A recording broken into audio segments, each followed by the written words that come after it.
ఈ గొప్ప కార్యక్రమంలో మీరందరూ భాగస్వాములు కావాలి. మీ అందరి ఆశీర్వాదం కావాలి ప్రభుత్వానికి.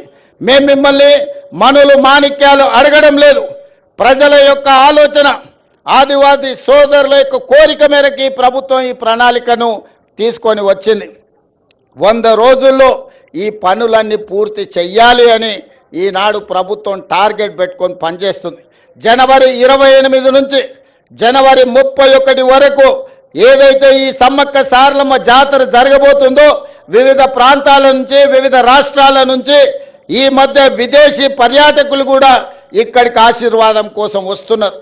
భక్తులకు ఎలాంటి అసౌకర్యం కలగకుండా ఇక్కడ అభివృద్ధి కార్యక్రమాలు వేగంగా జరగాలి అంటే రాత్రింబవళ్ళు ఇక్కడ పనులు జరగాలి.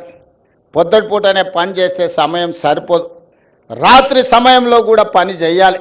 మరి ఇక్కడ నిపుణులు పనిచేస్తున్నప్పుడు వాళ్ళకి రక్షణ కల్పించి వాళ్ళకి అన్ని వసతులు చూసుకోవాల్సిన బాధ్యత స్థానికులదే. ప్రభుత్వం ఎన్ని చేసినా కొంతమేరకే ఉపయోగం ఉంటుంది, కానీ స్థానికుల భాగస్వామ్యం ఉంటే 100% ఈ కార్యక్రమం వేగంగా ముందుకు వెళ్తుంది.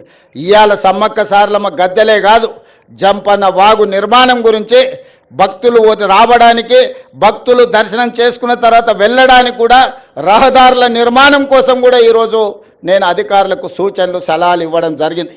పొంగులేటి శ్రీనివాసరెడ్డి గారికి నేను ఆదేశాలు ఇచ్చిన. నెలలో 3-4 సార్లు ప్రతి వారం ఇన్ఛార్జ్ మంత్రిగా వారు ఖచ్చితంగా ఇక్కడికి పర్యటన చేయాల్సిందే, ఈ పన్నులను పర్యవేక్షించాల్సిందే. రాబోయే 100 రోజులు ఇందులో భాగస్వాములు అయ్యే వాళ్ళందరికీ నేను సూచన చేసిన. మనం అయ్యప్ప మాల వేసుకుంటే ఎట్లయితే మాల వేసుకొని భక్తితో ఉంటామో సమ్మక్క సారలమ్మ మాల వేసుకోండి, భక్తితో ఇక్కడి పనులను పూర్తి చేయండి అని చెప్పి మా అధికారులకు, మా సాంకేతిక నిపుణులకు, మా ప్రజాప్రతినిధులకు సూచన చేసిన.